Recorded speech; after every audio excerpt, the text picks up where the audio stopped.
March 24, 1945. 1,342 hours. Somewhere over Berlin.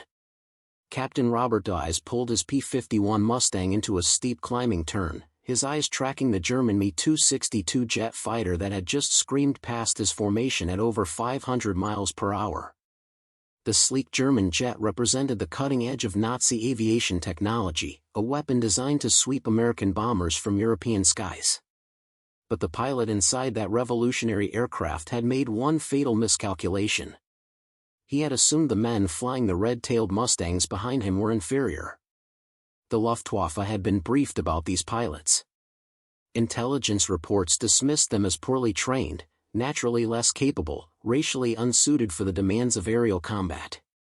German propaganda had assured their pilots that these American aviators would break under pressure, that their primitive reflexes would fail them in the chaos of high-altitude dogfighting. What followed in the skies over Berlin that afternoon wasn't just a military engagement. It was the systematic destruction of a racist ideology at 25,000 feet, executed at 400 miles per hour by men who had been told their entire lives they weren't good enough. The Tuskegee Airmen were about to teach the Luftwaffe a lesson written in tracer fire and shattered canopies, that superiority isn't determined by the color of your skin, but by the content of your training, the quality of your courage, and the precision of your aim. This is the story of how American pilots, denied basic rights in their own country, flew into combat against an enemy that considered them subhuman, and emerged as the most feared escort fighters in the European theater. July 19, 1941. Tuskegee Army Airfield, Alabama. 0600 hours. The men who reported for primary flight training that sweltering summer morning carried more than the standard equipment issued to Army Air Corps cadets. They carried the weight of a nation's doubt, the burden of a military establishment that believed black men lacked the intelligence, reflexes, and courage required for aerial combat. The Tuskegee experiment, as it was cynically termed in War Department memoranda, had been designed under the assumption it would fail. According to internal Army documents declassified in 1975, senior officers expected the program to produce a handful of marginally competent pilots who could be relegated to non-combat roles, thereby proving that racial integration of elite combat units was impractical. Colonel Frederick von Kimball, writing to the War Department in August 1941, stated explicitly, "The Negro lacks the mental capacity for the split-second decision-making required in aerial combat." This program will demonstrate, once and for all, that integration of combat aviation is impossible. The training program at Tuskegee was deliberately structured to exceed standard requirements. Where white aviation cadets faced a 50-hour primary training requirement, Tuskegee cadets were required to complete 65 hours. Their academic coursework included advanced mathematics, physics, and meteorology at levels beyond standard Army Air Corps curriculum. The washout rate was intentionally set higher. Any performance that would have been considered acceptable for white cadets resulted in elimination for black trainees. The facilities reflected the Army's expectations. Tuskegee Army Airfield had been constructed on 1,600 acres of Alabama farmland, deliberately isolated from existing military installations. The base lacked proper hangars, adequate maintenance facilities, and sufficient training aircraft. Initial instruction was conducted with worn-out PT-17 Stearmans that white training facilities had already discarded as unsafe. The first class of cadets, 13 men who would become Aviation Cadet Class 42C, faced instructors who had been carefully selected. Chief Instructor Charles Alfred Anderson, one of the few licensed black pilots in America, had logged over 3,500 flight hours, more than most military instructors. His assistant instructors were similarly overqualified, possessing commercial pilot licenses and thousands of hours of experience. The civilian instructors understood what military leadership refused to acknowledge: these cadets weren't being trained to pass. They were being trained to be undeniable. First Lieutenant Raymond Cassidy, one of the few white officers assigned to Tuskegee who supported the program, documented in his private correspondence, "These men are being held to standards that would eliminate 90% of white cadets. Yet they persist. They study until midnight, practice until their hands shake from exhaustion, and return the next morning ready to prove themselves again. The first solo flights occurred in September 1941. By December, when Pearl Harbor transformed American military calculations overnight, 12 men had earned their wings, 12 pilots who had survived a program designed to prove they couldn't. The Army Air Corps suddenly needed pilots desperately. The question was whether they would accept the ones they already had. April 15, 1943. Fargiana Airfield, North Africa. 1,120 hours. The 99th Fighter Squadron touched down on the dusty North African runway carrying the hopes of an entire community and the skepticism of an entire military establishment. Equipped with P-40 Warhawk fighters, the squadron's 27 pilots represented the first combat deployment of black aviators in American military history. Lieutenant Colonel Benjamin Davis, Jr., commanding the 99th, understood the impossible mathematics of their situation. According to intercepted German intelligence documents captured later in Tunisia, Luftwaffe commanders had been briefed about the experimental Negro Squadron with dismissive assessments. One intelligence summary, dated April 10, 1943, stated, "Enemy has deployed racially inferior pilots to Mediterranean theater. Expect minimal combat effectiveness. Units may exploit this weakness." The German assessment would prove catastrophically wrong, but not immediately. The 99th's first weeks in combat were deliberately constrained by American command structure. While white fighter squadrons received bomber escort assignments, the missions that produced aerial victories, the 99th was relegated to coastal patrol and strafing missions against ground targets. Major Harold Winters, operations officer for the 33rd Fighter Group to which the 99th was attached, wrote in his diary, "Command doesn't want them to fail publicly, so they're given missions where failure is impossible but success is meaningless. It's professional castration." The breakthrough came on July 2, 1943, during the invasion of Sicily. The 99th received orders for bomber escort, 16 P-40s protecting B-25 Mitchell bombers attacking Castelvetrano Airfield. At 1,447 hours, approximately 40 miles northwest of the target, 8 Focke-Wulf FW-190 fighters of JG-77 attacked the formation. Flight Officer Willie Ashley, flying tail-end Charlie position, spotted the German fighters diving from 18,000 feet. His radio call, "Bandits, 6 o'clock high, coming fast," initiated the engagement that would define the squadron's reputation. The dogfight lasted 11 minutes. When it ended, 2 FW-190s were confirmed destroyed, 1 probably destroyed, and 2 damaged. The bombers reached their target without loss. The 99th suffered no casualties. The German pilots who survived returned to base with reports that contradicted their briefings. Luftwaffe combat records captured after the war included debriefs from JG-77 pilots describing aggressive and skilled opponents who fought with discipline unusual for new pilots.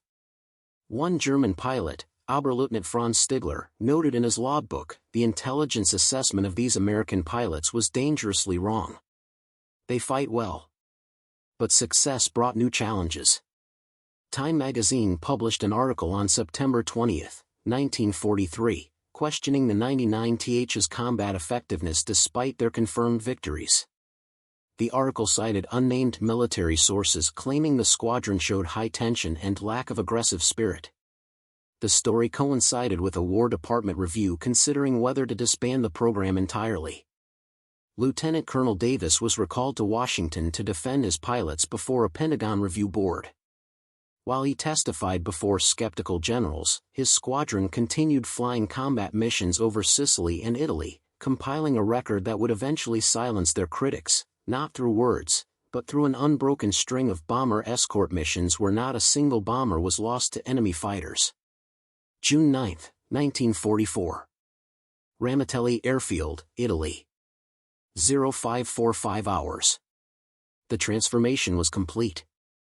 The 99th Fighter Squadron had been joined by the 100th, 301st, and 302nd Fighter Squadrons to form the 332nd Fighter Group. More importantly, they had transitioned from war-weary P-40 Warhawks to the aircraft that would make them legendary, the North American P-51 Mustang. The P-51D Mustang represented the pinnacle of American fighter design. With a top speed of 437 miles per hour, a service ceiling of 41,900 feet, and a combat radius of 1,000 miles when equipped with drop tanks, the Mustang could escort bombers deep into Germany and fight on equal terms with any aircraft the Luftwaffe could field. But it was the paint scheme that would make the 332nd instantly recognizable. Following the standard practice of identifying friendly fighters, the 332nd painted the tails of their Mustangs bright red. Bomber crews began calling them Red Tails. German pilots would soon have less flattering names. Colonel Davis, now commanding the entire group, had instituted a tactical doctrine that deviated from standard fighter escort practice.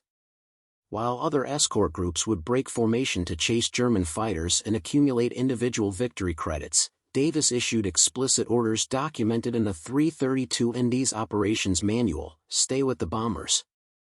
Your mission is to get them to the target and home again. Personal glory is secondary to mission success." This doctrine produced a remarkable statistic that would eventually silence every critic. Of the 200 bomber escort missions flown by the 332nd Fighter Group between June 1944 and April 1945, not a single bomber under their protection was lost to enemy fighters. This record was unmatched by any other fighter group in the 15th Air Force. The protection came at a cost measured in aerial combat. Luftwaffe tactical doctrine, documented in captured operations orders, called for concentrating attacks on bomber formations from directions opposite the escort fighters, forcing the escorts to choose between pursuing attackers or maintaining formation. German fighter pilots had learned from bitter experience that most American escort fighters would pursue, leaving bombers vulnerable. The Red Tails didn't pursue. They adapted. The tactical modification developed by the 332nd became known as box formation escort. Instead of flying traditional high-cover positions, Red Tail flights positioned themselves in a defensive box around the bomber formation, with aircraft stationed above, below, and on both flanks. When German fighters attacked, the nearest Red Tail flight would intercept while other flights shifted to cover the gap, maintaining continuous protection. German pilots found themselves forced to fight through the escorts to reach the bombers, exactly the engagement geometry that favored the defenders. Luftwaffe loss reports from summer 1944 show increasing casualties among fighters attempting to attack bomber formations escorted by Die Roten Schwans, the Red Tails. On June 9, 1944, the new tactics faced their first major test. 60 P-51 Mustangs of the 332nd Fighter Group escorted B-17 Flying Fortresses attacking oil refineries in Munich. German controllers scrambled over 100 fighters from 3 different Jagdgeschwader to intercept. The battle would rage for 45 minutes across 200 miles of German airspace. Before we jump back in, tell us where you're tuning in from, and if this story touches you, make sure you're subscribed, because tomorrow, I've saved something extra special for you. June 9, 1944. 1,215 hours. 24,000 feet over Bavaria. Captain Edward Gleed, leading Axis flight, spotted them first, a swarm of approximately 30 Messerschmitt Bf-109s climbing aggressively from the southeast, contrails marking their ascent like chalk lines against the blue German sky. His radio call was calm, professional: "Bandits, 3 o'clock, Angels 22, climbing hard. Looks like they want to play." The German formation was led by Hauptmann Wolfgang Fischer of JG-53, a veteran pilot with 47 confirmed victories. Fischer's tactical assessment, recorded in his post-mission report recovered from Luftwaffe archives, reveals his initial confidence: spotted enemy escort fighters with red tail markings. Intelligence identified these as the Negro Squadron. Expected minimal resistance. Ordered aggressive attack on bomber formation. Fischer's expectations would be shattered in the next 8 minutes. As the Bf-109s reached attack altitude, they encountered not scattered escorts they could bypass, but a coordinated defensive wall. Lieutenant Clarence Lucky Lester, flying wing position in Axis flight, maintained perfect formation discipline as German fighters screamed past, trying to draw the Americans away from the bombers. The Red Tails held position. The Luftwaffe pilots found themselves forced into exactly the engagement they wanted to avoid, a turning fight against fresh escorts with altitude advantage. When the first German element committed to an attack run on the B-17s, Captain Gleed's flight rolled inverted in Dove, intercepting the Messerschmitts at a combined closure rate exceeding 600 miles per hour. The technical specifications of the P-51D gave the Americans critical advantages in this engagement. The Mustang's laminar flow wing design provided superior high-altitude performance. The Merlin engine maintained power at altitudes where German fighters began losing effectiveness. Most critically, the 6.50 caliber machine guns, each loaded with 400 rounds of ammunition, provided devastating firepower. Lieutenant Lester achieved firing position on a Bf-109 at 1,200 yards and close to 400 yards before triggering a 3-second burst. His after-action report, filed at 18:30 hours that evening, described the result with clinical precision: observed strikes on enemy aircraft fuselage and wing root. Enemy aircraft rolled left, trailing smoke and glycol coolant. Pilot did not bail out. Aircraft entered spin and crashed approximately 15 miles southeast of Munich. Hauptmann Fischer attempted to rally his formation, but the tactical geometry had turned against him. While his fighters tangled with the Escort, the bombers, the actual target, proceeded unmolested to Munich. Fischer broke off the engagement at 1,223 hours, having lost 6 aircraft confirmed destroyed and 4 damaged. The bombers suffered no losses. But the engagement over Munich was merely the opening act.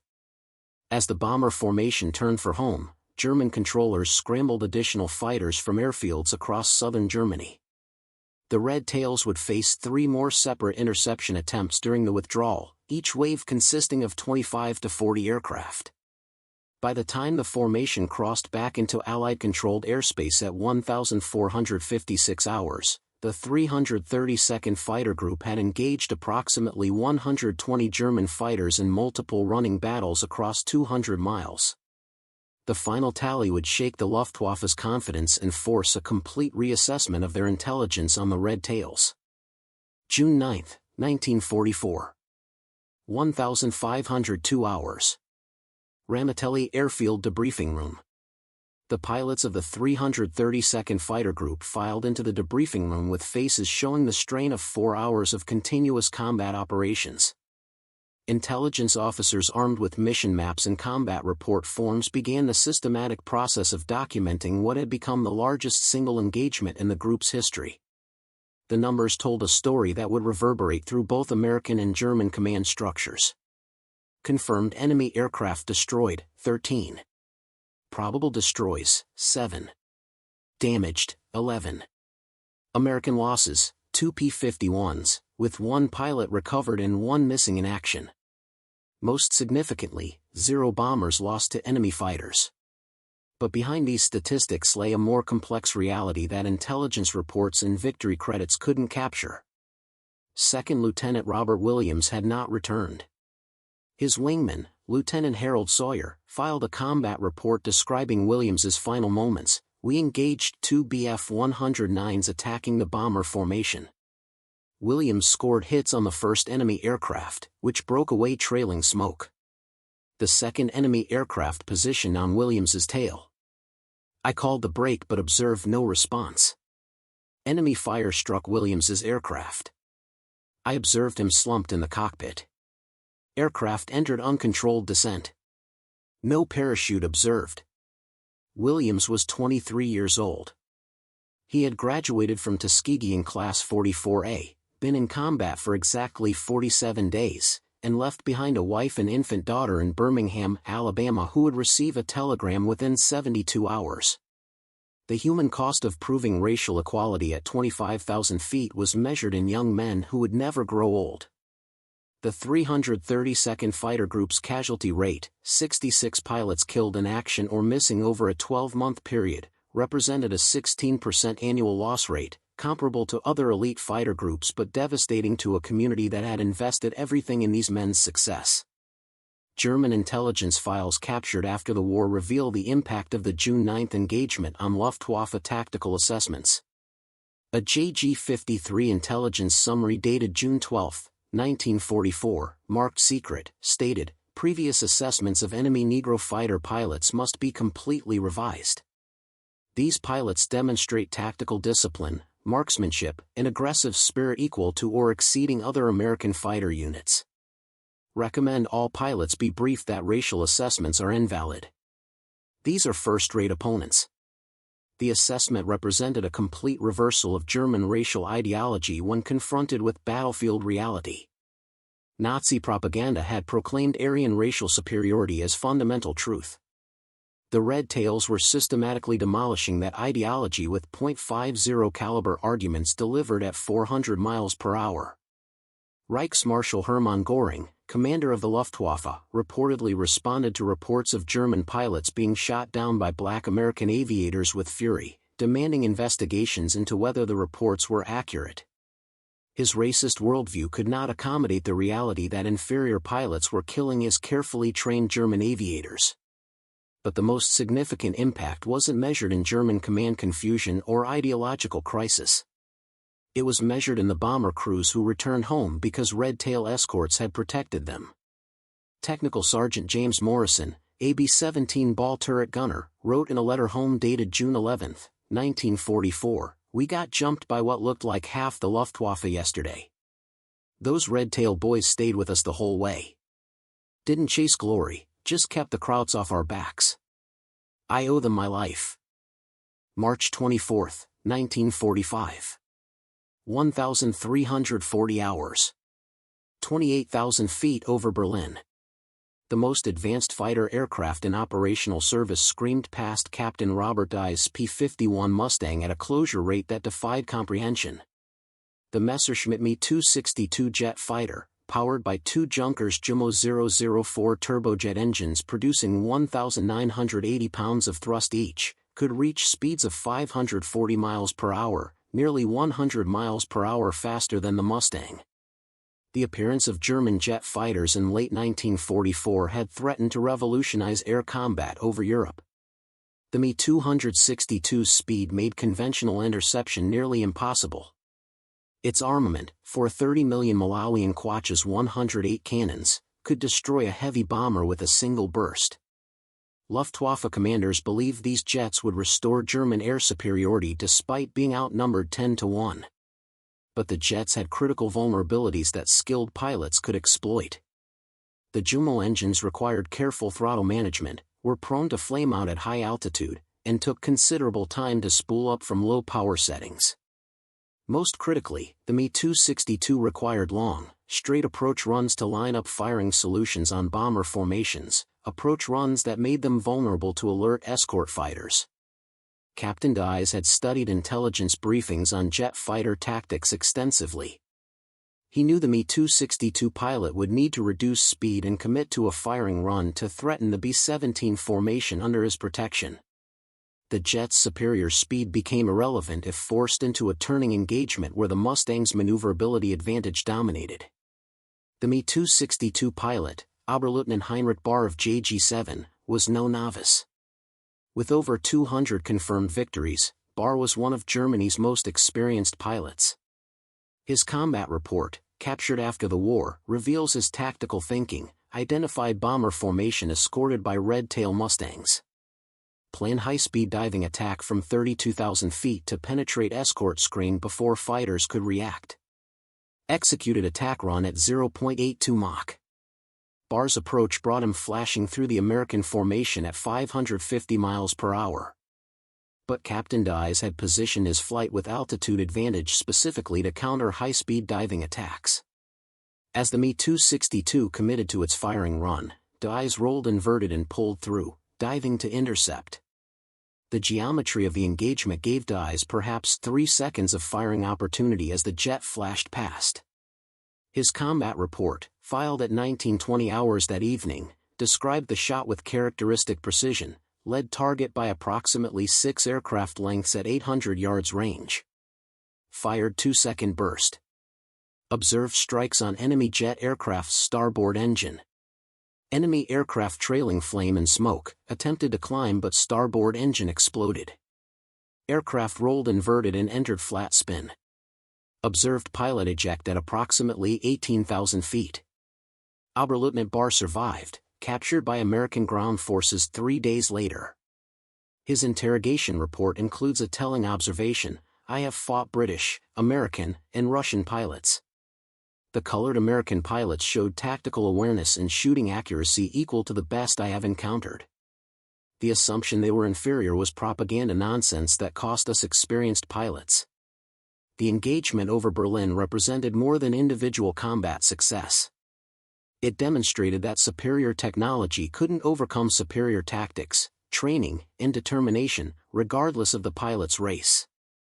Preparing and narrating this story took us a lot of time, so if you are enjoying it, subscribe to our channel, it means a lot to us. Now back to the story. April 1, 1945. 0830 hours. Ramitelli Airfield, final mission briefing. The war in Europe was entering its final weeks, but the Luftwaffe remained dangerous. Desperate German commanders were throwing everything available into the skies: jets, conventional fighters, even obsolete training aircraft pressed into combat service. The mission briefing that morning called for deep penetration into Germany, escorting B-17s to bomb railroad marshalling yards in Berlin's industrial suburbs. Colonel Davis addressed his pilots with the same measured tone he had maintained throughout 2 years of combat operations: "Gentlemen, intelligence indicates heavy fighter opposition. The Germans know they're losing, which makes them more dangerous, not less. Desperate men take desperate chances. Stay disciplined. Stay with the bombers. Bring everyone home." The formation that lifted off from Ramitelli at 0915 hours comprised 64 P-51 Mustangs with red tails, the largest single mission deployment in the 332 ND's history. They would rendezvous with the bomber stream over the Adriatic Sea and escort them across Austria into Germany, a round trip of over 1,600 miles requiring nearly 6 hours of flight time. At 1,215 hours, crossing into German airspace at 26,000 feet, the formation encountered the first interceptors, a mixed group of approximately 40 Bf-109s and FW-190s. The engagement followed the now familiar pattern. German fighters attempted to draw escorts away from the bombers through feint attacks. The Red Tails refused the bait, maintaining formation discipline while engaging only those enemies who committed to genuine attack runs. Lieutenant William Hill, flying in white flight, described the tactical situation in his after-action report: "Enemy fighters made multiple approaches from various angles, attempting to find gaps in our coverage. Each time they committed to an attack, our nearest flight would intercept while adjacent flights shifted to cover. The Germans found themselves consistently forced to fight through us rather than around us. After 30 minutes of this, their attacks became less coordinated as their fuel state forced them to disengage. But the most significant engagement occurred at 1,342 hours, precisely as the bomber formation began its run on the target. German controllers had held back a swarm of 4 Mi-262 jets specifically for this moment, calculating that escorts would be most vulnerable during the critical minutes when bombers maintained straight and level flight for bomb release. Captain Armour McDaniel, leading Blue Flight at 29,000 feet, spotted the jets climbing from the northeast. His radio call was unhurried despite the threat: "Blue leader to all flights. For bandits, 2 o'clock, climbing fast. Looks like the jets. Blue Flight engaging. All other flights maintain position." The 4 Mustangs of Blue Flight dove to intercept, accepting a speed disadvantage to prevent the jets from reaching firing position on the bombers. The Mi-262s, forced to maneuver to avoid the diving Mustangs, lost the perfect approach geometry they required. When they attempted to reposition for another attack run, Lieutenant Charles Bailey achieved firing position on the trailing jet. Bailey's gunnery, honed through hundreds of hours of training and dozens of combat engagements, placed a 3-second burst directly into the Mi-262's port engine nacelle at 600 yards range. The jet's engine exploded spectacularly, the aircraft rolling inverted before the pilot could eject. The remaining 3 jets broke off the attack, unwilling to press home against alert and aggressive opposition. the bombers completed their run unmolested. Of the 36 B-17s under Red Tail protection that day, all 36 returned to base. The 332nd lost one aircraft to ground fire during the withdrawal, the pilot successfully bailing out over friendly territory and returning to the squadron within 72 hours. General Ira Eaker, commanding Mediterranean Allied Air Forces, sent a personal message to Colonel Davis that evening. The performance of the 332nd Fighter Group continues to set the standard for bomber escort operations in this theater. Today's mission exemplifies the professionalism and combat effectiveness that has become your unit's hallmark. Well done. But for the pilots of the 332nd, the mission represented something beyond professional recognition. They had proven, mission after mission, engagement after engagement, that excellence had no color. Every bomber brought home safely was another nail in the coffin of racist ideology. April 15, 1945. The collapse of Nazi Germany was visible from the air. As Red Tail escorts accompanied bomber formations deeper into German territory, pilots could see the evidence of total defeat below: burned-out tank columns, abandoned equipment, columns of refugees fleeing westward, cities reduced to rubble by months of strategic bombing. Yet the Luftwaffe continued to fight with the desperate courage of men defending a lost cause. German fighter pilots, many of them teenagers with minimal training, threw themselves against American bomber formations with more bravery than skill.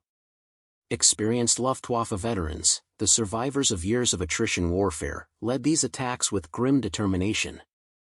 On April 15, the 332nd Fighter Group flew what would become one of their final major combat missions, escorting B-24 Liberators attacking the Skoda armament works in Pilsen, Czechoslovakia. The target was critical to remaining German war production, and Luftwaffe commanders committed significant resources to its defense. Lieutenant Roscoe Brown, leading a flight of 4 Mustangs, encountered 3 Me-262 jets attempting to intercept the bomber formation at 1,523 hours. The jets had learned from previous encounters with Red Tails, approaching from multiple angles to divide the escort's attention. But Brown had studied jet tactics extensively, analyzing captured German training manuals and interrogation reports from captured Me-262 pilots. Brown's tactical innovation would be documented in post-war Air Force tactical studies. Rather than pursuing the jets in their high-speed passes, he positioned his flight between the jets and their most likely egress route, the direction they would need to escape after completing their attack runs. The Me-262s, committed to their attack geometry, found themselves flying directly into Brown's firing line as they attempted to disengage. Brown's combat report described the engagement with clinical precision. The lead jet aircraft passed the bomber formation and began a climbing left turn to egress. I had prepositioned to intercept this maneuver. At range of 1,000 feet, I fired a 4-second burst, observing strikes on the aircraft's fuselage and both engines. The enemy aircraft's canopy separated, and the pilot ejected. The aircraft crashed approximately 20 miles east of Pilsen. This victory made Lieutenant Brown one of the few Allied pilots to shoot down an Me-262 in air-to-air combat, a distinction that would earn him recognition as one of the premier fighter pilots of the war. But Brown's post-war reflections on the engagement revealed something more profound than personal achievement. I didn't shoot down that jet because I was black, and I didn't shoot it down despite being black. I shot it down because I was well-trained, well-equipped, and determined.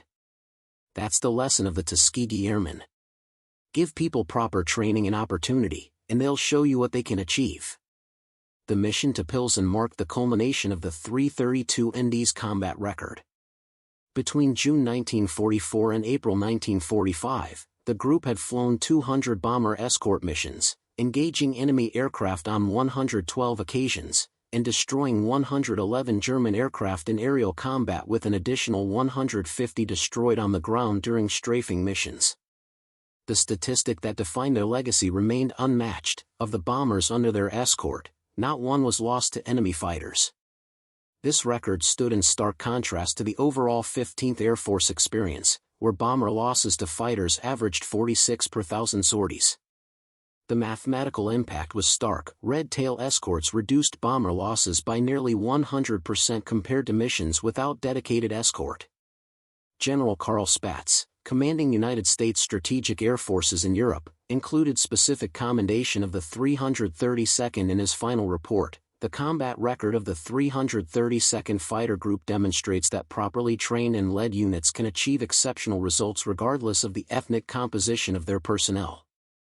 This unit's performance should permanently end doubts about the combat capabilities of Negro personnel. Yet even as military leadership acknowledged the Red Tail's achievements, the pilots themselves understood the deeper victory. They had destroyed more than German aircraft. They had destroyed the myth of racial inferiority in the most demanding test arena imaginable, aerial combat against a determined enemy. May 8, 1945. Victory in Europe Day. Ramitelli Airfield fell silent as the announcement crackled through speakers mounted throughout the base. The war in Europe was over. Germany had surrendered unconditionally. After 6 years of conflict that had consumed millions of lives and devastated an entire continent, the guns had finally fallen silent. For the pilots of the 332nd Fighter Group, the moment carried complex emotions. Relief at having survived. Grief for the 66 pilots who hadn't. Pride in what they had accomplished. An awareness that their battle wasn't entirely finished. The combat statistics compiled by 15th Air Force historians told an extraordinary story. The 332nd Fighter Group had flown 1,578 combat missions and 15,533 sorties over 200 days of operations. They had destroyed 111 enemy aircraft in aerial combat and damaged 150 more. On the ground, their strafing attacks had destroyed 150 additional German aircraft plus numerous trains, trucks, and military installations. They had earned 96 Distinguished Flying Crosses, 14 Bronze Stars, 744 Air Medals, and 8 Purple Hearts. 3 pilots had become aces, each with 5 or more confirmed aerial victories. The unit received a Presidential Unit Citation for a mission on March 24, 1945, when they engaged over 100 enemy aircraft while protecting a bomber formation. But the statistic that mattered most couldn't be found in official records or award citations. It was written in the survival rates of bomber crews who had flown under Red Tail protection. It was documented in letters home from grateful airmen who credited the Red Tails with saving their lives. It was proven in the unprecedented fact that not a single bomber under their direct escort was lost to enemy fighters. Captain Edward Thomas, writing in his personal journal on VE Day, captured the deeper significance. We came to prove we could fly and fight as well as anyone. We proved more than that. We proved that excellence knows no color, that courage isn't determined by race, and that when given equal opportunity in training, men will rise to meet any challenge regardless of what prejudice claims they cannot do. The return home brought its own challenges. These men who had flown the most advanced fighters in the world, who had outfought the Luftwaffe's best pilots, who had protected bomber crews through the deadliest skies of the war, returned to an America where many restaurants wouldn't serve them, many hotels wouldn't house them, and many whites still believed they were inherently inferior. The contradiction was stark and painful. Lieutenant Colonel Benjamin Davis, Jr., who would eventually become the Air Force's first black 4-star general, described it in his autobiography, "We had fought for America while America fought against accepting us as equals. We had proven ourselves in combat, but many refused to see the proof. Yet we never questioned whether the fight was worth fighting. We knew history would vindicate us. History did vindicate them, though the process took decades. The Tuskegee Airmen became symbols of both military excellence and the civil rights movement. Their combat record became irrefutable evidence that discrimination was based on prejudice rather than performance. The argument that black soldiers couldn't perform at the highest levels of combat operations had been demolished at 25,000 feet over Europe. President Harry Truman's 1948 executive order desegregating the military cited the combat performance of units like the 332nd Fighter Group as evidence that segregation served no military purpose and harmed American capabilities. The Red Tails had proven that America's armed forces would be stronger when they drew from all citizens equally.